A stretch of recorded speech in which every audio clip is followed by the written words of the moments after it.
خطبہ نمبر 189۔ آپ علیہ السلام کا ارشاد کرامی ایمان اور وجوب ہجرت کے بارے میں۔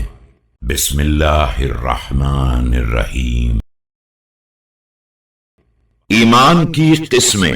فمن الإيمان ما يكون ثابتا مستقرا في القلوب ومنه ما يكون عواري بين القلوب والصدور إلى أجل معلوم۔ ایمان کا ایک حصہ وہ ہے جو دلوں میں ثابت اور مستحکم ہوتا ہے، اور ایک وہ حصہ ہے جو دل اور سینے کے درمیان عارضی طور پر رہتا ہے۔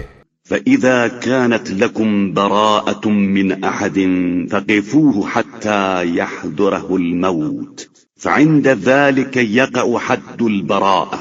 لہذا اگر کسی سے برات اور بیزاری بھی کرنا ہو تو اتنی دیر انتظار کرو کہ اسے موت آ جائے کہ اس وقت بیزاری برمحل ہوگی۔ ہجرت کا واجب ہونا۔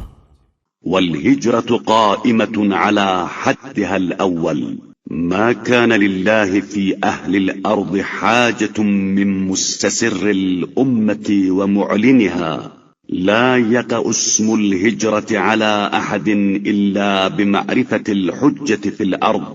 ہجرت کا قانون آج بھی وہی ہے جو پہلے تھا۔ اللہ کسی قوم کا محتاج نہیں ہے، چاہے جو خفیہ طور پر مومن رہے یا علل اعلان ایمان کا اظہار کرے۔ ہجرت کا اطلاق حجت خدا کی معرفت کے بغیر نہیں ہو سکتا ہے۔ فمن عرفها وأقر بها فهو مهاجر ولا يقع اسم الاستضعاف على من بلغته الحجة فسمعتها أذنه ووعاها قلبه۔ لہذا جو شخص اس کی معرفت حاصل کر کے اس کا اقرار کر لے وہی مہاجر ہے۔ اسی طرح مستضعف اسے نہیں کہا جاتا ہے جس تک خدائی دلیل پہنچ جائے اور وہ اسے سن بھی لے اور دل میں جگہ بھی دے دے۔ ایمان کی راہ میں درپیش مشکلات۔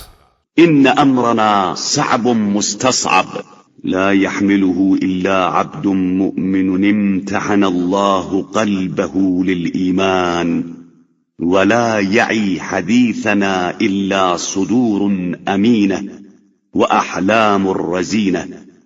ہمارا معاملہ نہایت درجہ سخت اور دشوار گزار ہے۔ اس کا تحمل صرف وہ بندہ مومن کر سکتا ہے جس کے دل کا امتحان ایمان کے لیے لیا جا چکا ہو۔ ہماری باتیں صرف انہی سینوں میں رہ سکتی ہیں جو امانت دار ہوں، اور انہی عقلوں میں سما سکتی ہیں جو ٹھوس اور مستحکم ہوں۔ وصیہ نبی کا علم۔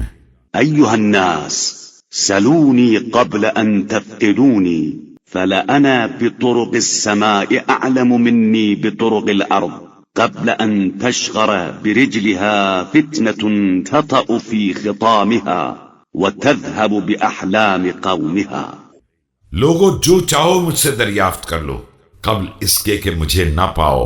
میں آسمان کے راستوں کو زمین کی راہوں سے بہتر جانتا ہوں۔